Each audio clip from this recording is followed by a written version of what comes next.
Hello and welcome to 100% Real with Ruby. Today I have Josh Smith on, and he was, he is a, like a huge mentor figure in my life because the way that he could projects things, the way that he speaks of things, the way that he articulates things. It's from a lens of you're a human being, you're not a robot. And the industry has saturated us with messages that make us feel like if we're not doing things a certain way, then we're failing. Or there might be some really great messages online, but they're not for us with where we are right now. So we have all these shoulds attached to where we want to go, but those shoulds, we end up shooting ourselves to death that we actually end up not moving. But one of the biggest things that I love that Josh brings into pretty much all of his posts are our goals and our values, because it doesn't really matter what we do if it's not aligned to our values. It's not going to be something that sustains us. It's not going to be something that fulfills us and makes us happy, because it's when we're moving in line with those values that we can get to what we truly want. Because no matter what you do, if you haven't shifted your mindset, you're never going to feel there, because you're going to keep chasing things that may not even be what our real goals are anyway, or we may not see it because we don't see ourselves as we are, and we're not truly happy within our lives. So with that,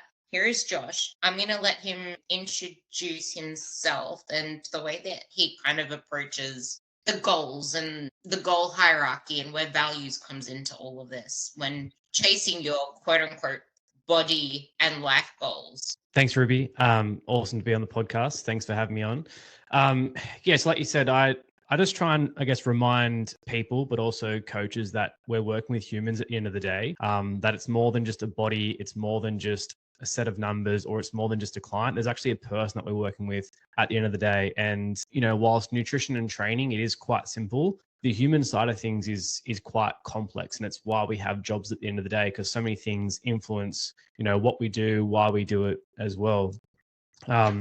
Something that you touched on there was goals and values, but I also think like circumstances come into play as really, really important, because you can have a goal that's aligned with your values, but you want to make sure that you in reality are able to achieve it and are able to do the things that are aligned with that goal as well. Like you said before, like a lot of the messaging on social media is there are all these things you have to do. You have to, strength train, 4 times a week and do 2 sessions of cardio and get your 10K steps in a day and sleep 9 hours and read 10 pages of a self-development book, and you can't eat before 11 o'clock and you can't have coffee within the first 90 minutes of your day. Like, there's always like gold standard things that people are meant to try and do, or they should do. And if they fall short of it, they feel like shit, right? Whereas in reality, we want to make sure that they're things that they can actually do, and that's not just based on their skills and knowledge, it's based on their circumstances. So what other commitments they have that are taking up their time and their mental resources as well. That's the first thing, like, can they do it? And then, like you said, with values, do they actually want to do it, and will it have a positive impact on their life? Because yeah, we could help a client achieve a certain goal, but at the end of the day, if it takes them away from what matters, they're moving in the wrong direction. And that's not what we want. Like, we want to try and change lives, not just bodies. And that's where we make sure that we get to know our clients, what's most important to them, and how the goals they have are going to help them show up better for those areas of their life. You said what matters. People don't actually know what matters to them a lot of the time. How can we find what truly matters to us so that we can? Like, how do we know if we're in dissonance with that or incongruent with it? We ask them questions. We just ask them, like, what's most important to you? Being on their side, what stops them from actually slowing down enough to see that? Because what they're seeing is, but if I then slow down to figure out what is most important to me, then that means letting go of my aesthetic goals. That means letting go of these goals that I had before, without realizing that our goals evolve with us as we go through our lives. Like, we're not at like 20 years old anymore. we are living a complex life with all these different inputs coming in with, as you said, circumstances, seasons that we go through in our life. And I feel like something, if we bring in that book, Do Hard Things, it's like, well, if I'm not doing XYZ and grinding through this, then that shows that I'm weak. I'm tough. I'm not tough enough. I don't want this bad enough. It's a motivation issue. It's a discipline issue. I don't have the willpower. What do you have to say to that? Uh, so just before you said about like giving up aesthetic goals because I'm tapping into what truly matters, but I don't think that's the case. I think, people can have whatever goal they want. And I say this to people and even my clients, I don't care what your goal is because there's no such thing as a good or bad goal. All right. I care more about why you want to achieve that goal and then how you go about it and how it impacts your life. All right. And even the same as like what someone does doesn't matter. Why they do it matters. All right. So if we think about like, yes, a lot of people will at some point maybe want to change their body. Right. And there's a difference between wanting to lose some weight and having like a aesthetic goal of wanting to be a bodybuilder. Massive differences. Like you're allowed to want to lose some weight. There has been this big shift as like, weight loss is bad. But again, there's no such thing as a good or bad goal. Performance goals could be bad if the why is negative and it takes someone away from what matters to them, right? Performance goals aren't necessarily better than weight loss goals. Again, we want to try and tap into like, why does someone want to achieve this goal in the first place? How will it help them think, act, and feel differently? Essentially, how is it going to help them show up in life differently for the things that matter, right? And so I just don't think that knowing what matters most to you means you give up on your goals, right? You make sure that they kind of tie into each other, right? And you're also realistic about what you can achieve and what you can do for those goals. I love this conversation, and this is where I wanted it to head, because so many people feel like they're giving up on themselves or they're letting themselves go by not doing the should do this, like the things that they thought they needed to do to get to where they wanted to be, or chasing this really lean aesthetic, but not realizing like they don't even know where they haven't figured out their now to know how to get to where they want to be, because they don't really know what they want. And that's kind of like our old conversation. Like people listening to this is to the actual women out there that are listening to this. It's like they know what they don't want it because they don't like where they're at, but they still don't know what they truly want. So they're grasping all these different things they think that will get them to that place. So what is this goal hierarchy that you have to help whoever's listening to this figure all of this out and bring those aesthetic goals with them? Because we live in a society of vanity. Like you are allowed to have goals of vanity. And I'm pretty sure most people listening to this do have those goals. But I've had many conversations with people who feel like it means letting themselves go. It means, but that just means I'm going to gain weight. I'm going to get fat because now I'm not narrowing in on doing X, Y, Z. What's the alternative? If I'm not focusing on eating less, then I'm gaining weight. If I'm not in a deficit focusing on fat loss, I'm gaining weight. So if we get back to, you mentioned that some people don't know what matters to them. If that, I think they do know deep down, they haven't taken the time to think about it in relation to their goals and their health because they haven't been given the time or space to do it. And that's what, as coaches, we need to be doing. We need to be asking them these questions to think about how we can help them change their lives, not just their bodies, and help them find this sweet spot between like balancing the things that are most important to them and their goals and their actions. Now, you asked about the goal hierarchy, right? And when clients come to us, they have what we call like an intermediate goal. So it might be to lose weight, it might be to improve performance, it might be to improve health, right? It's in the middle of the goal hierarchy. Again, it's not bad, it's not amazing, it's just a neutral goal. Now, if we really want to enhance these goals and also increase buy-in and motivation and commitment and meaning, but also resilience, we need to try and tap into a deep why, right? And as we move up the goal hierarchy, technically it's called a superordinate goal, but that is way too nerdy. So I call it an anchor goal, right? And that anchor goal is based on their values and identity, right? So the things that are most important to you and the person that you want to become, right? So my values are my 4 Ps, right? Passion, purpose, presence, and potential, right? I also value things like solitude, but those like 4 Ps are how I show up in my life in the areas that are most important to me. All right. My family, my friends, my clients, my work, myself. Okay.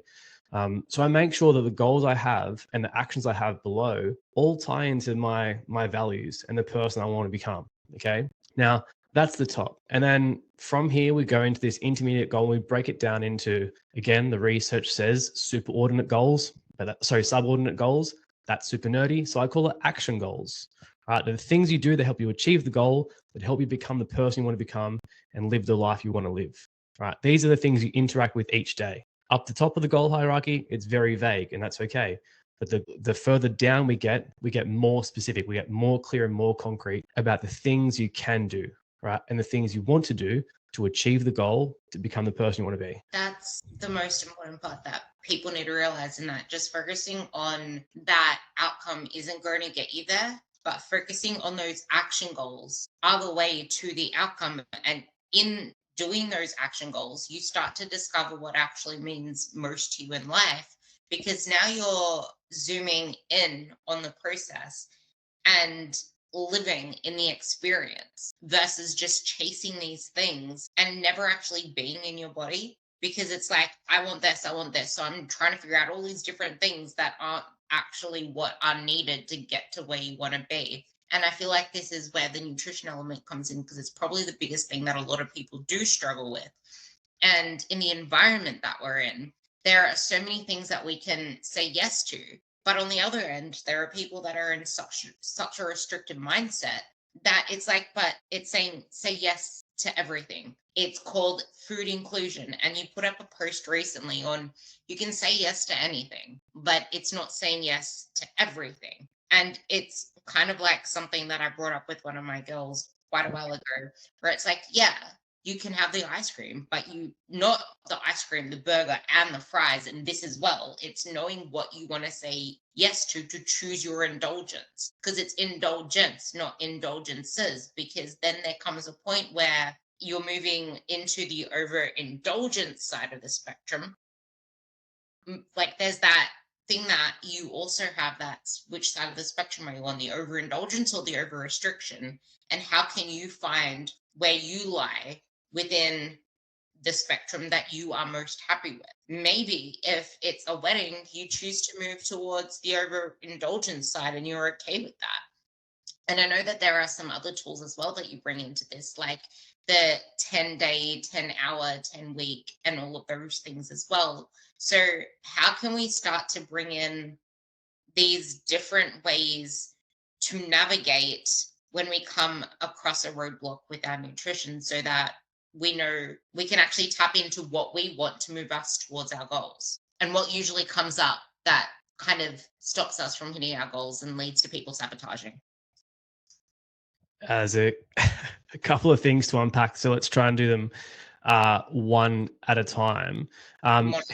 If I want to I just want to quickly go back to that goal hierarchy again, and like you mentioned before about like the actions and whatnot, and how interacting with them is so important. And I guess what makes those actions so important is when you get really clear on why your goal matters so much, that now like eating breakfast and going for walks and, you know, being mindful of indulgences and eating more fruits and vegetables. Now it's no longer about just losing weight. It's about becoming this kind of person, which again, when you get to these moments where there's a bit of a speed bump and you don't really want to do it, there's something on the other side that's worth fighting for. And when you have a slip up, again, there's something on the other side of the speed bump that's worth kind of bouncing back for as well, rather than just losing 5 kilos or rather than just being healthier. It's so much more meaningful that you essentially have a reason to keep fighting for it. Right. So that's why I go through that process. Now, the next thing you mentioned was, you know, the pendulum sometimes swings too much between overindulgence, over restriction, or saying yes to everything or saying no to everything. But we want to find this balance. And I think most people want to find balance with their life. They want to look good, they want to feel good, they want to perform great, but they also want to have fun whilst doing it. Okay. And I think, again, part of the messaging is it's gone from restriction to say yes to everything and give yourself permission to indulge. And yes, I say that, like I talk about things like the permission paradox. But one part where people get really confused is they fear that if I say yes to everything, then I won't stop. Okay. And that's when the trade-offs happen. If you say yes to every indulgence that happens, if you say yes to every temptation, right, you're not actually moving yourself to the point where you want to be. All right. So this is where we want to try and say yes to everything, but not yes to everything, but not yes to everything, but not anything. Wait, yes to anything, but sorry, not yes, yeah, yes, yes, yeah. I stuffed up my own quote. Yes to anything, but not everything. Right? Because again, if you go to the cafe, you see a cinnamon scroll. If you come home, open the fridge, you see chocolate.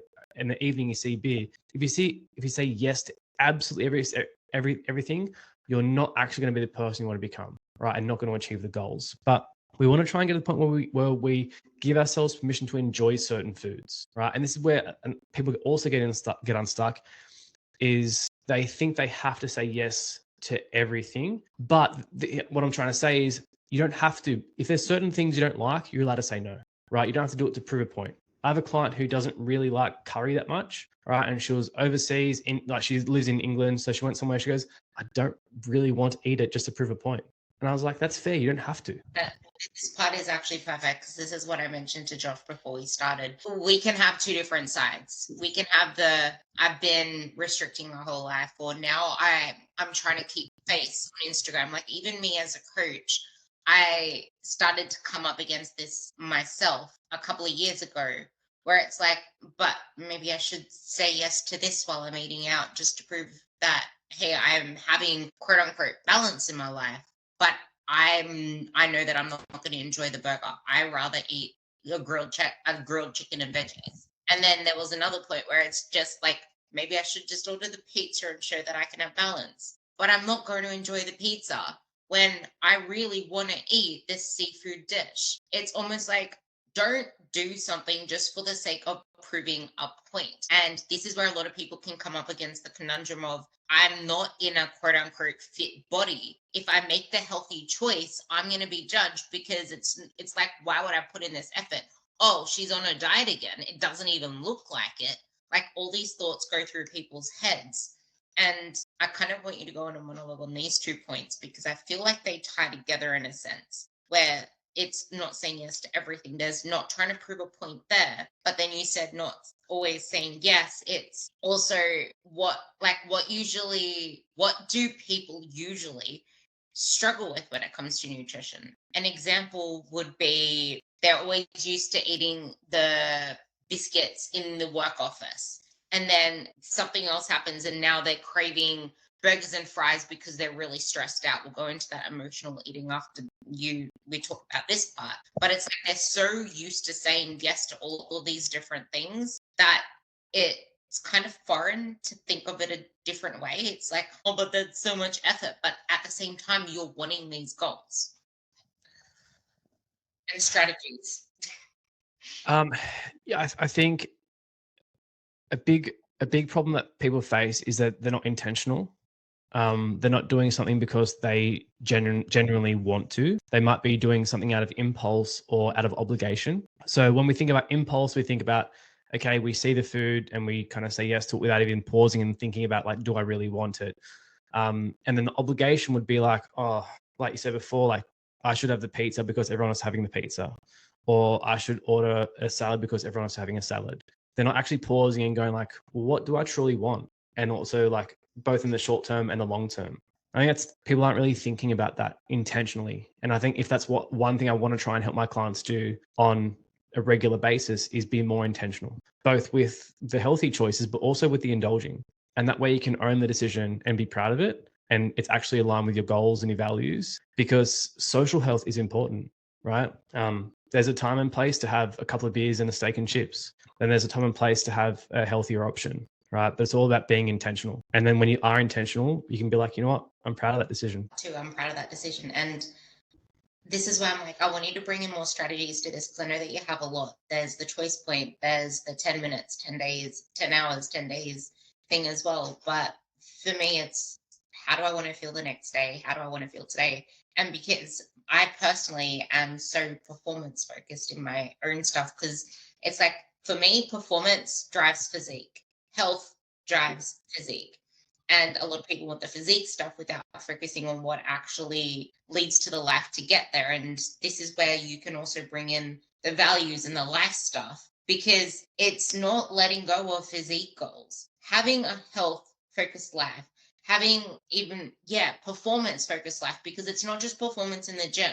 It's performance in your everyday life. Like, most people do not realize how good they can feel until they actually experience it, until they're eating the veggies, until they're eating more protein that makes them feel more full, until they're drinking more water, until they spend some more time outside, have some more social connections, do things that align with the life that you want to live. Now you're actually finding a purpose to everything that you're doing. Because I don't know if you can relate or if anyone else listening to this can relate, but before I started my fitness lifestyle, my energy battery was tiny, but now my energy battery is huge. And it's almost like we gift energy to ourselves by demanding more energy from ourselves, and by just exactly that, chasing that healthier life, doing things that give us purpose, that give us meaning. But it's hard to do that when you're always berating yourself, when you're always just trying to chase this outcome and hating upon yourself for not doing that. Versus, as we go back to everything, if we bring it back to the conversation, the action goals, the what is my true why behind this? What is my true purpose? How can I bring more intention into everything instead of just going through the motions because I have to check all of these boxes? Yeah, so I think instead of lumping everything as a performance goal or a physique goal or a health goal, like, we just look at it as like their behaviors, right? It's like because you can have weight neutral behaviors that satisfy a number of different goals, and weight neutral behaviors that could lead to weight loss, right? So again, this is where I think about making intentional choices for the person you want to become, and even how you want to feel like in just 4 hours time or half a day or the next day. Like, that's going to, again, help you own those decisions and be quite proud of them. I think at the end of the day, if we want to not be critical of ourselves, we want to try and do the things that we're proud of. Yeah. You mentioned like some strategies that we could use to help people as well. And like, I think a big issue is like, it's hard to connect with our future selves. Our future selves are so far away. The people that we want to become are like 6, 12 months away, even 3 to 5 years away. So in a moment of temptation, you're like, well, fuck, I'm just going to do this thing right now because I'm going to feel the benefit of overindulging or having too many beers right now. I'm going to feel the benefit, but you don't really think about how it affects your 5-year self or your 3-year self or your 6 or 12 month self. So I like to try and bring that future self forward and go, well, there's 2 strategies really. One of them is like your 4-hour self. So how do you want to feel in 4 hours time? And let's say, for example, someone wakes up in the morning and they're tempted not to go to the gym because they're tired. Well, how do you want to feel in 4 hours time? Because I'm sure a lot of people can relate to feeling great after a workout in the morning, and they have more energy, in a better mood, and they're more productive. So the 4-hour self would benefit from going to the gym right now, even though right now I'm a bit tired. If I don't go to the gym in 4 hours time, I might be a bit frustrated at myself. I'm still going to be tired no matter what, and I won't be as productive. I'll be in a pretty poor mood, and I'll be annoyed at myself for not going. That's one thing. The other one is the 10-10-10. How do you want to feel in 10 minutes, 10 hours, and then 10 days? So let's say, for example, you're faced with, again, a bit of temptation. You could really overindulge. You've had like 1 roll of chocolate and you're happy with that, but you're tempted to have like half a block. Well, in 10 minutes, you're going to feel any better. And then how will you feel in 10 hours? In 10 hours time, you're going to be so frustrated. You're going to feel so guilty. And in 10 days, you're just a little bit further back from where you want to be. But if you make, I guess, the better choice and just have the 1 roll of chocolate, in 10 minutes, you'll be proud of yourself. In 10 hours, you'll be absolutely stoked that, again, you're building this new habit. In 10 days, it's becoming more second nature that you just have the 1 row and kind of stop there as well. So I think bringing the future self forward means that you experience those benefits or the consequences a lot sooner than just waiting, 3 to 5 years or 6 to 12 months. Strategies as well, because it, like, that brings back the intentionality. Like, just stopping for a moment, we start to realize, but I don't like how I feel if I don't show up for myself. And it's in that showing up that you can actually be proud of yourself. And this will feed into probably later when I ask you about why people don't achieve their goals. But it's really hard for you to commit to something if you don't believe you can do it. And there is no way in the world that you're ever going to build the confidence if you don't start showing up for yourself at the level that you're playing at. And if you're trying to show up for yourself at like level 5, when you're only just trying to get numbers on the board, just showing up on the board, isn't that something that you're making really, really unrealistic for yourself? And I kind of want to move into behavior change and the realities of change, because change is hard. No matter how bad you want it and how bad you want to change a particular habit, there are so many of you listening to this that probably have a habit that you can think of that is sabotaging you. Emotional eating, binge eating, overeating, pantry eating, whatever it might be. It might be I always grab the biscuits, or I always graze through the day, or I find it hard to show up to the gym sometimes, so I'm not consistent with the gym, like whatever it is. It's like there might be a habit that you're doing that you just want to hurry and change. And you know why you want to change it. And the habit that you want to shift to, like, I want to be a gym person.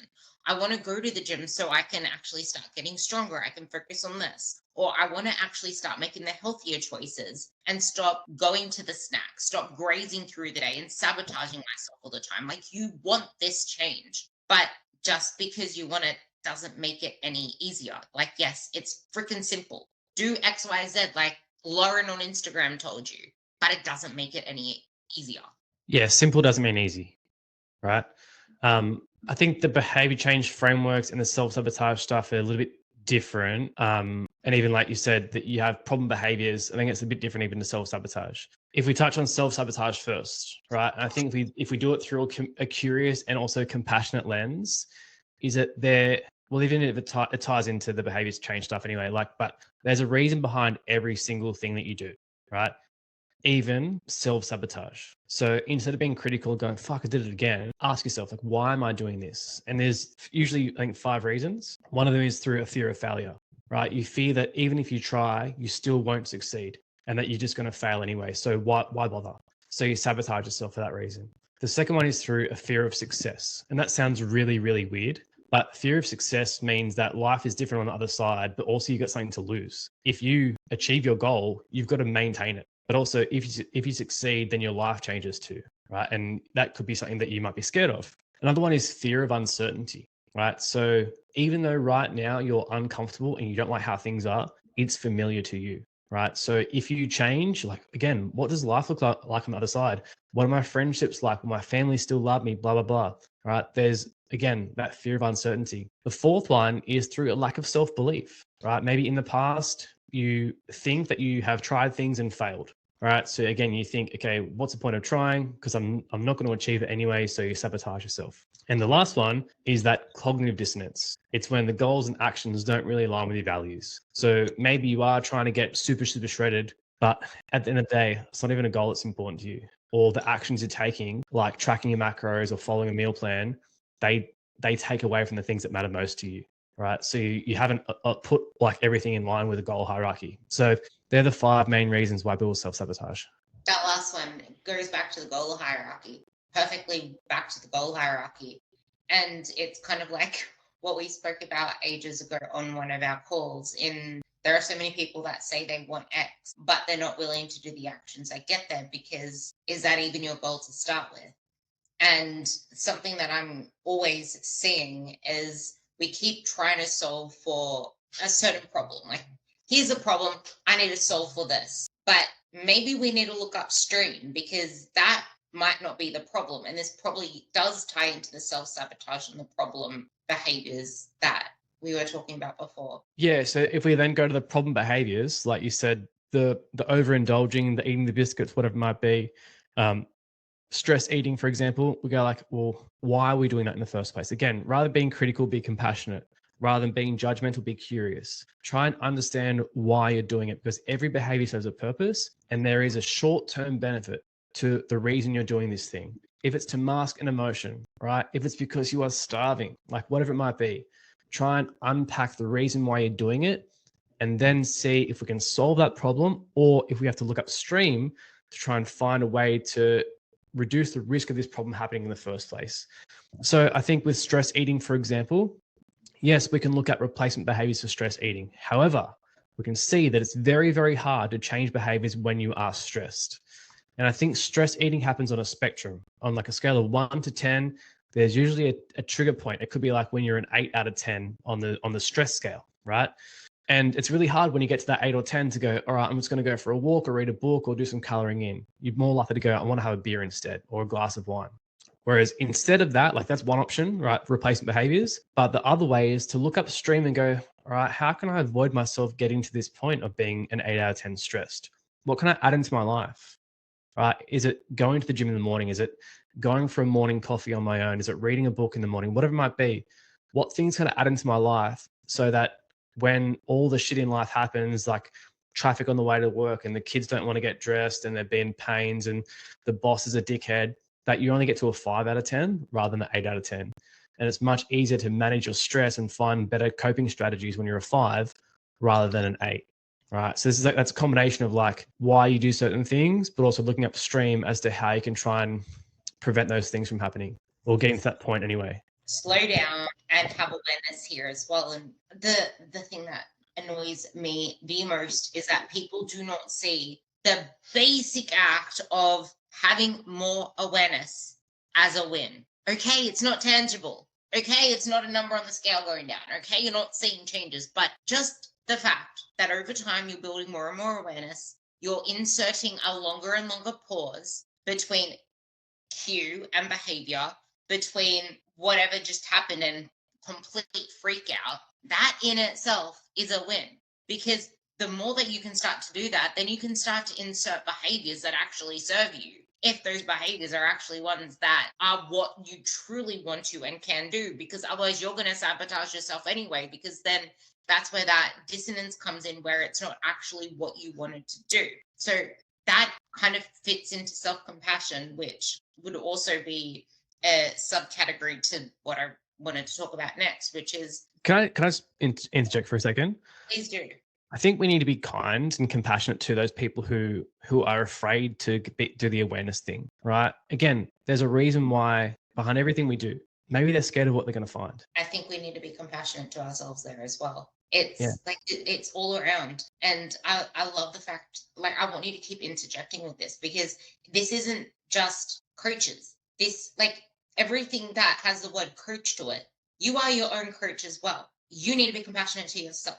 You need to ask yourself these questions too, but you might not know how yet. And this is where, yes, this is progress. You're starting to slow down and ask yourself the questions. And this is where it can become really beneficial when you start to have irrational beliefs, which in our society indoctrinated with dieting, with weight loss, with the fact that you're now, just as an example, if someone just goes to here, your target is eating all of these carbs now. Your target is eating all of these calories now. But if you've come from a restrictive mindset before, binging this, but still restrictive, all of a sudden it's like you have irrational beliefs about what's going to happen.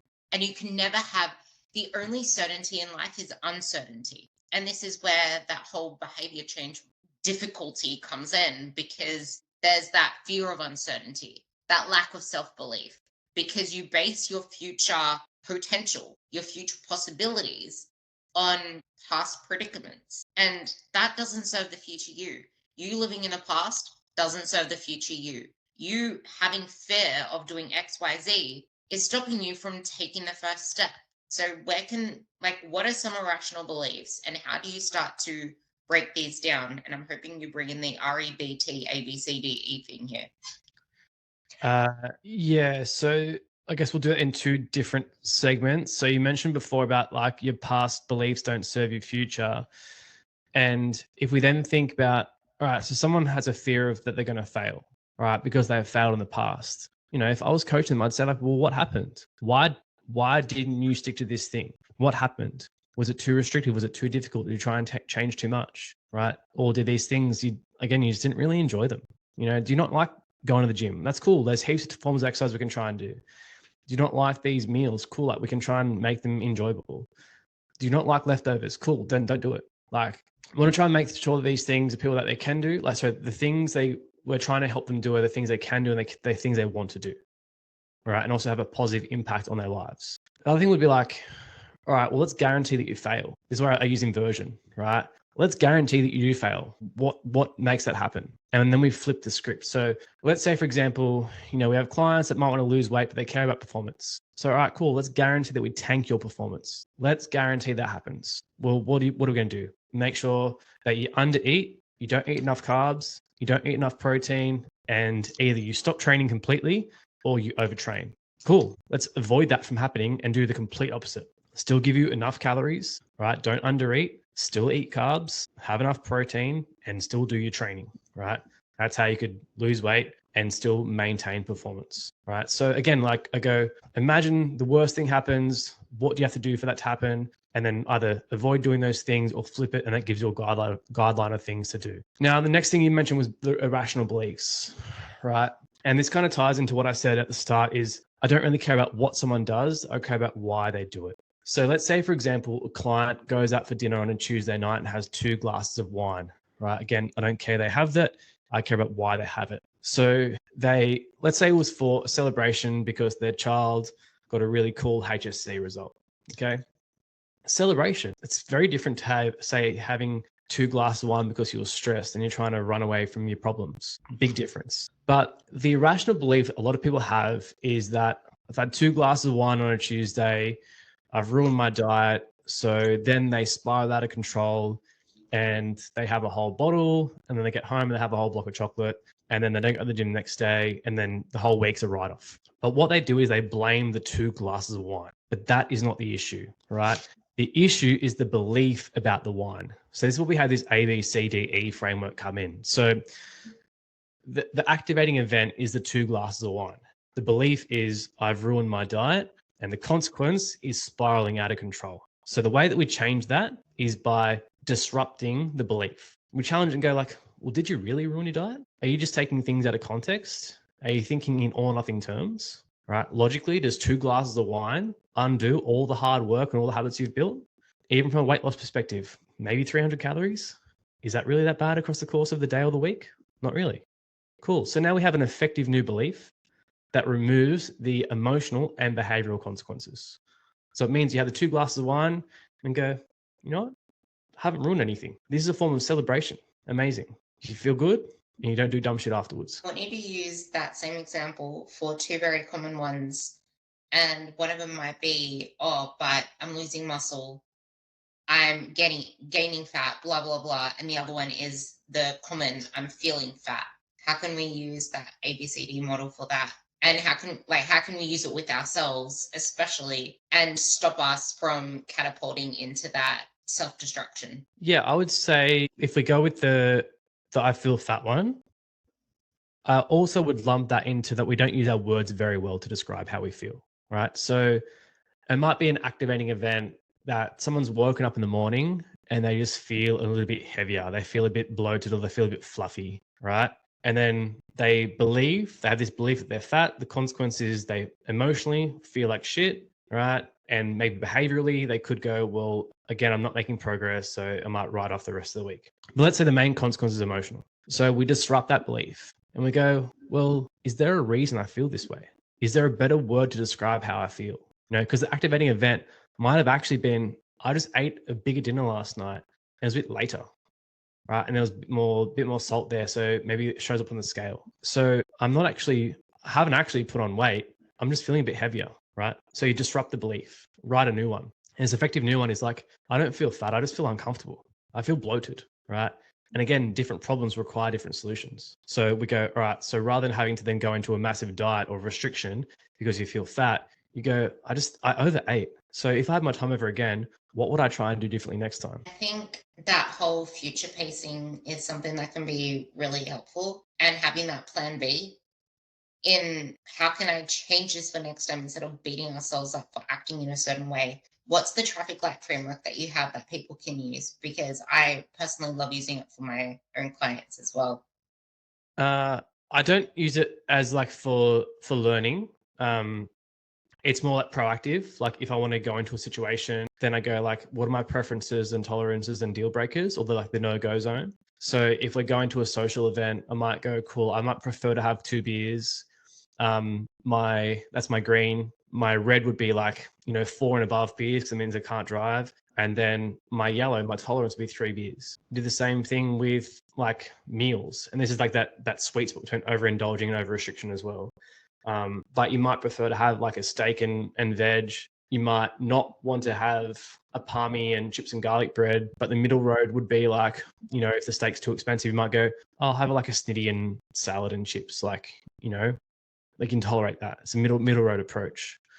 And I think a lot of life can be lived and a lot of progress can be made by taking the middle road. The reason I wanted to bring that up is because when you do stumble across something that was a quote unquote fuck up, and you're trying to think about what you can do differently next time, instead of trying to think of something concrete and setting yourself up to fail, because you always set yourself, like after doing something completely shit, you're going to be a lot more motivated to change the behavior and make it pristine perfect. So instead of doing that, use the red, the orange, and the green light model, and also ask yourself, what could get in the way?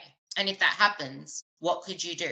And I think this also fits into the stop trying to just keep being your best every single time and just raise the floor. So maybe your red might be 4 beers, if that's the example. I hate beer. So let's just say 4 rows of chocolate. It might be 4 rows of chocolate. What if over time you've reduced that to 2 rows of chocolate? And then maybe just 1 row of chocolate is the orange ground. But now your green spot is that just 1 block of chocolate, like one of the small blocks of chocolate, because you brought yourself to a place where it's like, I'm satisfied with that 1 block of chocolate. I don't need a whole row, and I don't need 2 rows anymore. You've raised that floor over time to get to where you want to be, but that doesn't happen overnight. That happens with you being really realistic with where you are right now and what usually gets in the way. And then over time, your environment, your beliefs, your perceptions, like everything, circumstances, if we go back to circumstances, everything that led to X event has now improved over time. And you know that there is enough chocolate in the world to go around, and there is enough food in the world to go around. It's not a scarcity issue. It's just a scarcity mindset. Actually, I'll pause there and see if you have anything to add.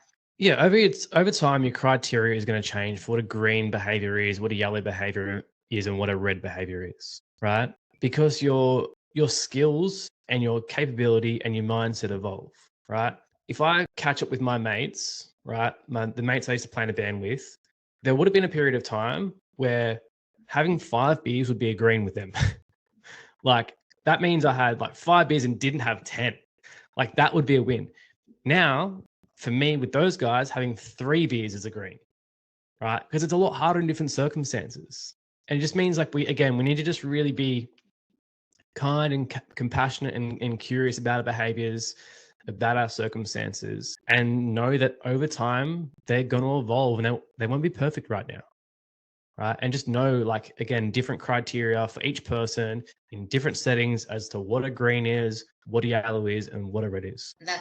This is the exact same as your goals evolve with you. So does like the components of the goal. And that's why knowing your why is so important, because when you know how you want to feel and show up in your life and what certain behaviors and actions that you want to live out because of how they make you feel and how they add to that, then it starts to become easy to, well, not easy, but easier to start to shift these things. But there's also relapse. And I don't think a lot of people talk enough about the relapse.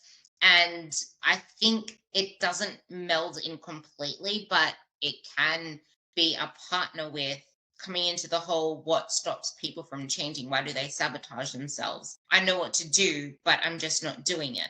I don't know if any of the cognitive models fit into this, but perhaps they do as well, because there's the catastrophizing, there's all those other cognitive distortions, but then we have models to help us work through that.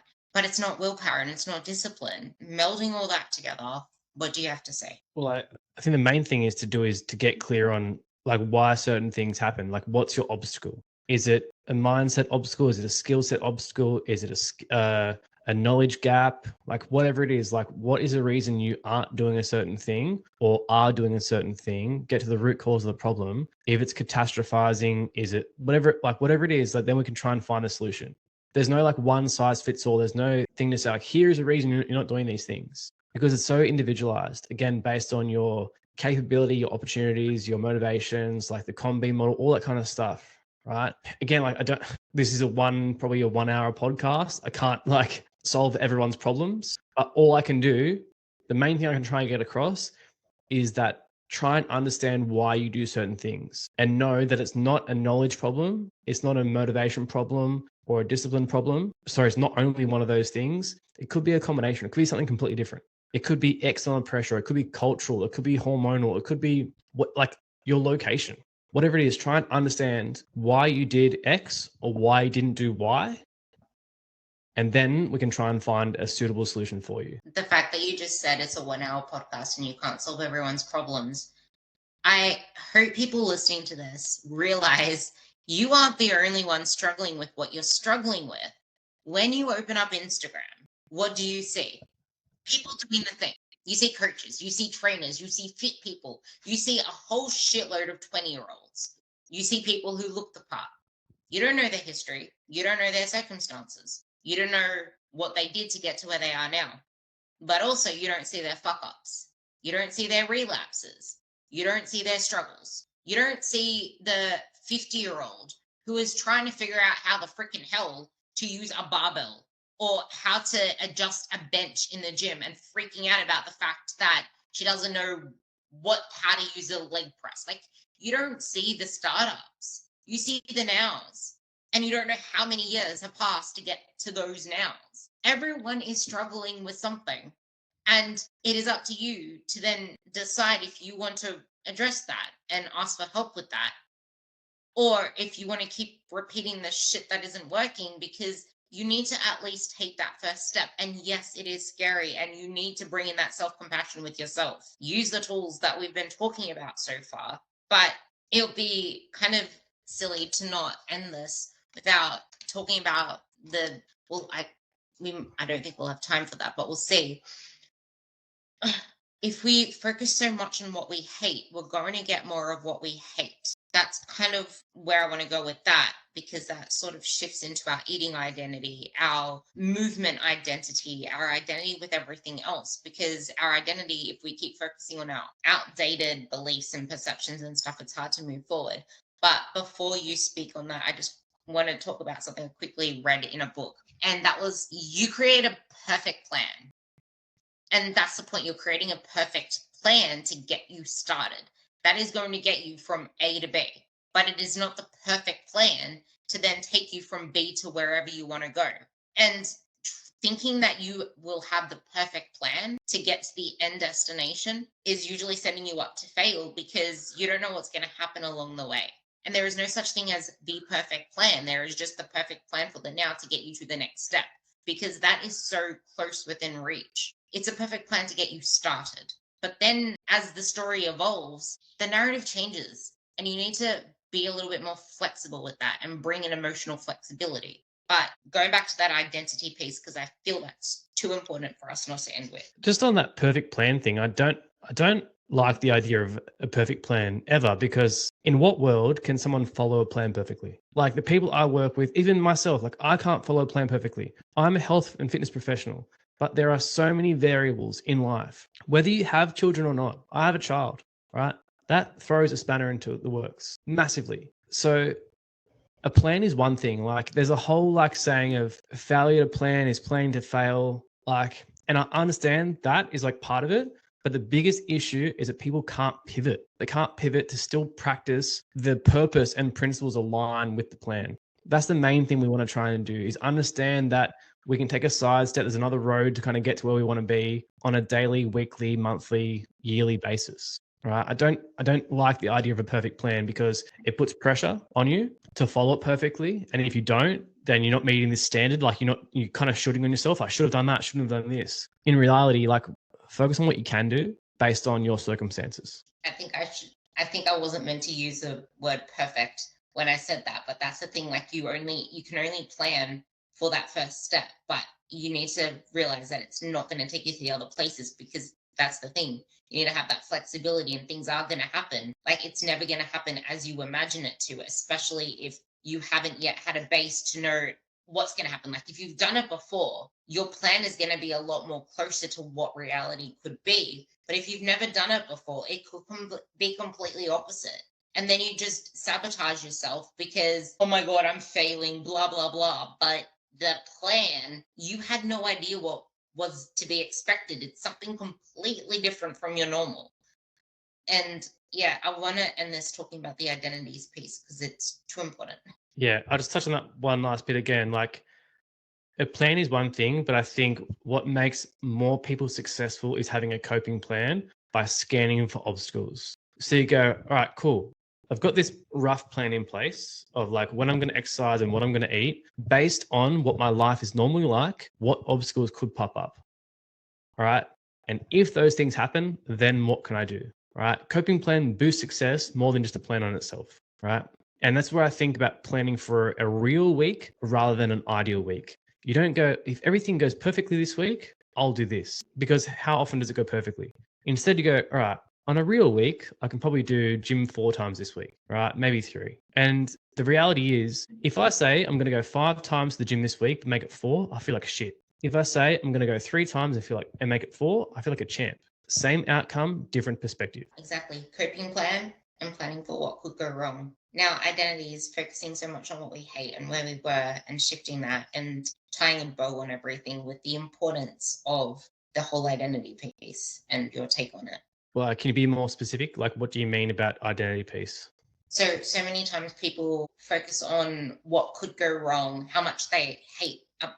For example, people are so fixated on, oh my God, my belly fat. Oh my God, I just want to reduce this. But then like they're so focused on where they are now stuck at that is their reality 24/7. They haven't thought of a future that could happen, and just the importance of creating an identity through our actions, through showing up, through building competence, just anything that comes to mind around the importance of identity, because there's so many different things, but I want you to just say, like, just bring out something that can tie all of this together, because you will always fall to the level of your identity. And if you don't believe that you can be this person, you're not going to be this person. If you keep living in the past, you're not giving a chance to future you. Yeah, I guess if someone's not happy with where they're at right now, whatever it might be, it have to be body, it could be behaviors. Like maybe go like, what can I do to try and change it? What's one small thing I can try and do? Rather than this rapid change, like, yeah, again, like I can empathize with people who dwell about or overthink and ruminate and, pick apart certain things I'm not happy with. Like, it sucks, but I think I heard this something recently about like, that whole, like when neurons fire together, they wire together, that kind of thing. And the same thing goes for thoughts. The more you think something, the more it kind of fuses. Don't quote me on that. I think I read it in Rewire, but can't be certain. But I just think, okay, well, what's helping in this situation? Is the ruminating helping? Likely not. But it's telling you something. It's telling that you want to change something. So can you pick something to try and change, like, but make it an action? Rather than saying I want to change my body, go, well, what behaviors can I change? I think that's a really big thing I try and get across to people, is that it's likely not your weight that's a problem. It's behaviors that are a problem. Especially let's say like it's after the Christmas period and people they feel heavier, they feel bloated, they feel uncomfortable, they feel like shit. It's probably not because you put on 2 kilos. It's probably because you overate most times and didn't have enough plans and didn't exercise and drank, 6 beers a day. Like that's probably why you feel shit. Your body probably doesn't really know that you put on 2 kilos, really. So the beauty is you change the behaviors, and as a result, like the weight will probably change as well. But it's like, well, what behaviors does the person, again, if we think about identity, what behaviors does this person do? That's back to the very start. Action goals. Getting really clear on the why, but realizing, again, going to the middle of the conversation, you should listen to this conversation twice, making sure that you understand that you can pivot and your goals change with you. Your red, orange, green changes with you. Things do change, and staying so rigid in one way of thinking out of fear, out of any of those things, stop you from becoming who you possibly could be and who you truly want to be. Because I think that's a great place to end it. I always reckon that the last of a podcast is the most powerful. I think you want to say something. Yeah, I just again just to empathize with people a little bit about, and just tying it back to the actions and identity. I know a really big tell for me is that if I start to have a beer most nights of the week, right? And I know that that's not a behavior that I want to do. That's if I think about like the identity piece and the person I want to become and the values I want to live by, drinking a beer every night is not one of those things. And it's got nothing to do with my body or performance or anything. It's just like, that's not who I want to be. So that's where I go, it might happen for a week. I go, well, it's not going to happen this week. And what things can I do? What things can I add into my life or strategies put in place to prevent that thing from happening or to try and change the behavior? And that's me. I'm a health professional. Like, my job is helping people to change. And I'm not perfect. I'm not a robot. Change is also hard for me, but it's about that kind of shining the light on the behaviors that you don't want to do anymore and the person that you want to be. That is so perfect. I think this last piece, you need to listen to it over again and then use the tools to help this. Because I know a lot of people that do listen to this struggle with their nightly wines or their weekend wines and drinking more than they would like to drink. Use the strategies in this whole podcast to help you navigate. I didn't say stop. Did you notice that? I said navigate. To help you navigate your problem behaviors, to help you navigate your sabotage, and slowly reduce it to a place that you can be happy with, which could be 0, it could be 1, it could be 2, but it's whatever aligns with the person that you want to be in the life that you want to live. Such a great way to end this podcast, and I thank you so much for coming on. There's so many things left untouched, but I think this is a powerful episode for anyone who's struggling with change. And if you want to craft some change in your life, I am really enjoying Josh's new podcast episodes, and I highly recommend his Crafting Change podcast. It's like I love it, especially the coffee editions. If you can keep the coffee editions in and make it like coffee caffeinated change, that works. Because he likes craft beer, so it was called, I think that's why he called it Crafting Change. It's a bit of a play on words, crafting change, because it's about like creative attempts to change. And I love craft beer, so I drink a craft beer whilst talking about behavior change. But I do coffee if I do an episode in the morning, and I can't really drink a beer that time of day. There we go. It's not having strict rules, but it's also caffeinated change. Flexible, yeah. All about being flexible. I'm honestly loving them. Thank you for finally starting the friggin' podcast. It's good to hear your voice on more like hours of chatting. But yeah, so I highly recommend that above and beyond anything else. But I will also put his Instagram links below. And there's the fortitude.nutrition.coaching, which is probably most suited for most of you listening to this as well. And it has a bunch of the things that we've talked about in navigating your nutrition environment and just behavior change in general, because your nutrition isn't about nutrition. It's about all the underlying stuff. Is there anything else you want to add? Yeah, it's actually Fortitude Nutrition Coaching, no dots. Oh. Yeah, dang. that's right. That's right. Yeah, that's right. Oh yeah, just on that, like, yeah, I think maybe less than 10% of my job is telling people what to eat and why it's important. A lot of my clients kind of know what to do. I normally look at the obstacles that get in the way and help them overcome that. So yeah, you'll find that in my content as well. Very little of it is about actually nutrition facts and science. It's more about the behaviors and trying to minimize interferences that get in the way. Exactly that. See, nutrition ain't about the nutrition, folks. And with that, bye. See ya.